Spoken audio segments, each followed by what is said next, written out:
Today's case study video is focused on the Mary Sue or high performance. It's one question that gets debated throughout different franchises and different characterizations.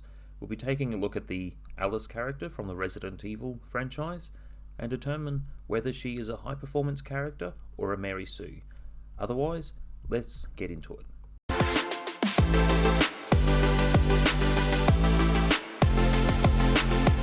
Number 10. Prequel.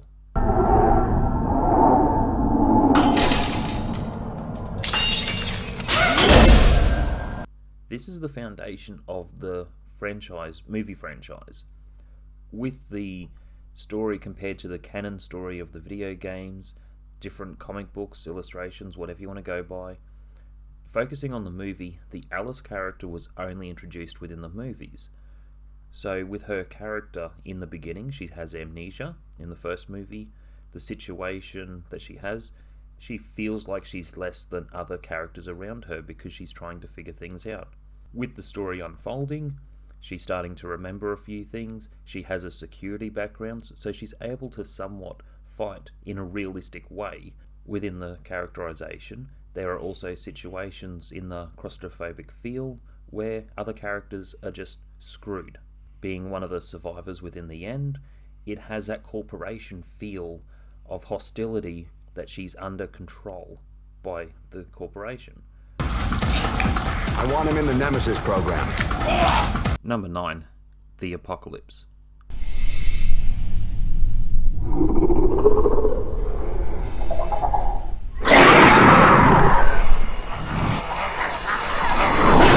Now, I like the second movie.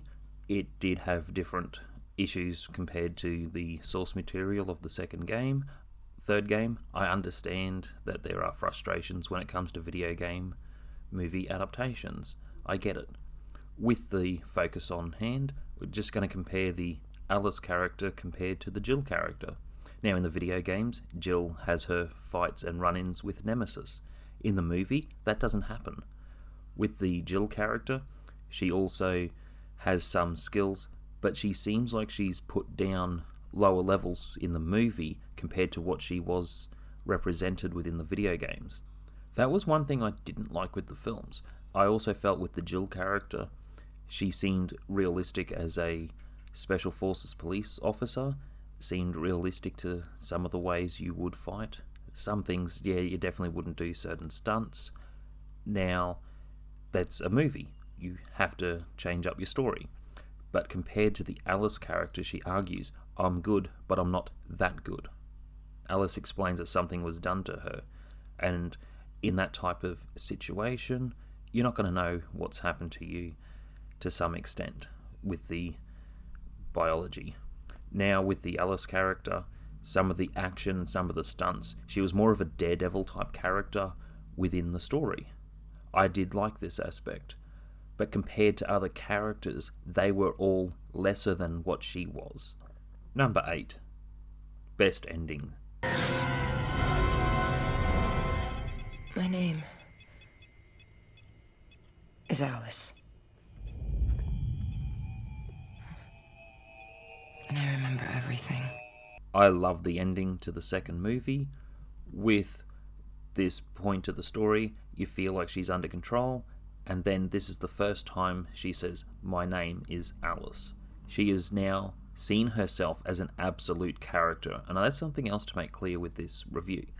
She now sees herself as an absolute character. Now she is above other characters because she has to be, not because she wants to be. With the story, it had so many twists within the ending that you're not sure which way the story is going, and has that tension between character and corporation. I also enjoyed this other scene where she uses the psychic powers to kill the other person in the control room. There was that aspect of the Code Veronica franchise that was added into the story. Though the psionic powers weren't really that big in the video game, it was also interpreted as psionic powers. It was just hard to say with Code Veronica, with some of the limitations of the video game. Number 7. Artificial intelligence. Touch, you can't be in here. Don't listen to anything she says. She's a holographic representation of the Red Queen, You have to get out. modeled after the head programmer's daughter. You're all going to die down here. Dr. Isaacs, What is it?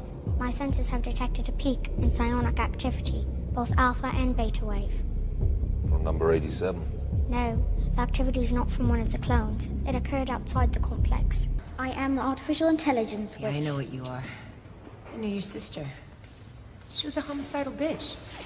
So why are you helping me? Your blood is pure, and this facility contains all of the equipment you will require to synthesize a cure. Run these tests. They want to study the biohazard, learn how to control it. Initialize New York sequence. Activate biohazard. Number 6. Living off the radar. One thing that doesn't make a Mary Sue character is a character that's trying not to be discovered. With the story, she's doing what she can to be hidden. There were deleted scenes that confirmed more of what she would do to hide from the corporation. There is another part where someone who is a Mary Sue character would not be hiding the way that this character is.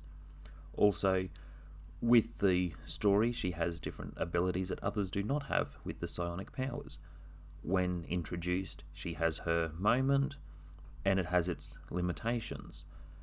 With the psionic powers within the end of the third story, where she's fighting, there was a difference between her power and his power. There is also some other dialogue or expectation to what he says. For so long, I thought you were the future. I was wrong. I am the future.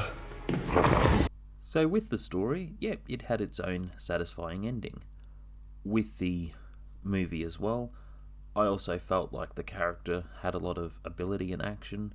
There were other characters that contribute in different ways. Someone who's afraid of heights but has sniper abilities, climbs a tower to kill off enemies. The zombies were experimented on to become stronger, better, but also try to find a different type of cure. So with the story, I didn't mind the way that it went, but on the subject of the character, she still didn't seem like a Mary Sue character. She still had limitations, and she still needed other characters with what they could do within the story, so it wasn't creating useless characters to the franchise. Number 5, Albert Wesker. So every protagonist needs an antagonist, and with the Resident Evil franchise, the video games, it was Albert Wesker.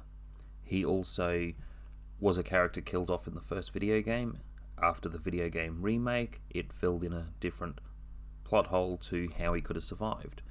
There are other spin-offs that say that and confirm that as well. That's beside the point. With the character, he is one type of character with ability, and then he improves after those events. When it comes to the Code Veronica story, he has a lot more ability. With the characterization, he has a lot of abilities that separates him as an individual from the rest.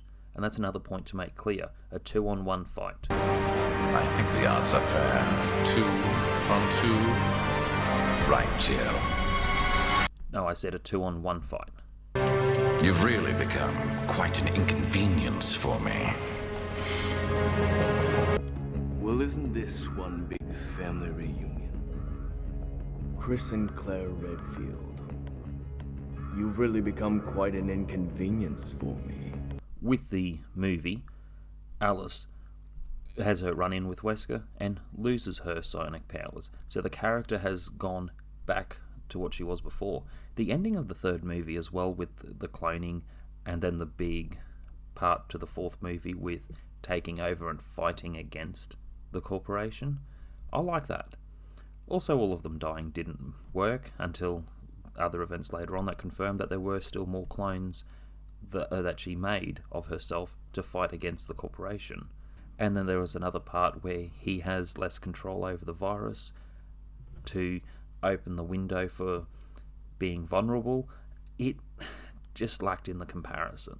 But the Alice character was better than other characters, but she still did not seem to be a complete Mary Sue. Number 4, Infiltrator. With the fifth movie, yes, you do compare the Alice character to the Ada character. Ada is known within the franchise of the second game. It was hard to tell too much with the limitations of game to what type of character that she was. Then there are other parts where the character was developed over time to be improved. My name is Ada Wong, operative for the Umbrella Corporation, one of Albert Wesker's top agents. I know exactly who and what you are. Number 3. Party of 5. With the fifth movie, you also have the rescue team made up of Luther from the fourth movie, and then it introduces Barry Burton and Leon S. Kennedy from the video games. That's what the fans are looking for. And then there are 2 other characters within there to help with the fight, just to be killed off. But it's what the characters do to not be completely useless. It's what they do with the situation. It's where your attention is focused within the current story. Also, with the fifth movie, it then introduced Jill as tied in with the Red Queen and how the device is on her chest, just like the video game. Now, this also puts Jill from the previous second movie to be at a high level, to be equal to Alice. New central antagonist. Even as he worked desperately to create a cure, the young girl's father would record his daughter, her voice, her likeness, saving her for posterity. James, we're gonna be ruined. My mind is made up. Pity. Off to bed, Alicia. Your father and I are just talking. Go on. Dr. Isaacs became the guardian of his dead partner's child, and her half of the company. To help him control the now vast interests of the Umbrella Corporation, Dr. Isaacs created a powerful artificial intelligence. Isaacs used the likeness of Alicia Marcus for the computer's interface. Isaacs called the computer the Red Queen. I will say with the sixth movie, there were lots of plot holes by this point within this franchise. Whatever the case, onto the subject of Alice versus the Corporation, Alice versus Dr.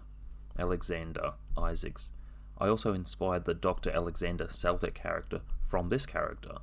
The way he talks, the way he dresses, the way he behaves, I inspired from this character quite a lot in the Dark Sparrow book. With him as the antagonist, it worked. He also has one part where it's an antagonist that's religious, but there is the central antagonist, the original, and within that corporation feel, it also explains why the apocalypse happened, because they organized it, and for some other reasons that challenge our real world. We're here to talk about the end of the world. We stand on the brink. So within the fights, yes, he has the upper hand over Alice. He has so much more of a character than what she is. With his character, it also shows how helpless she is in comparison, and that's part of the feel of the story and the franchise that came throughout. With other characters, they are supportive, just not central protagonist like what Alice is. Number 1. Final thoughts? Before she died, Alicia downloaded her memories for you. The childhood you never had. Combined with the woman she could never become. My final thoughts? No, she is not a Mary Sue character. She seems to be, compared to other characters, but no, she's not a Mary Sue. I also find in the comparison, I'd say she's 80% not Mary Sue and 20% Mary Sue. Otherwise, that's it for today. I'll be doing some other characterization and case study videos, but that's another story and shall be told another time.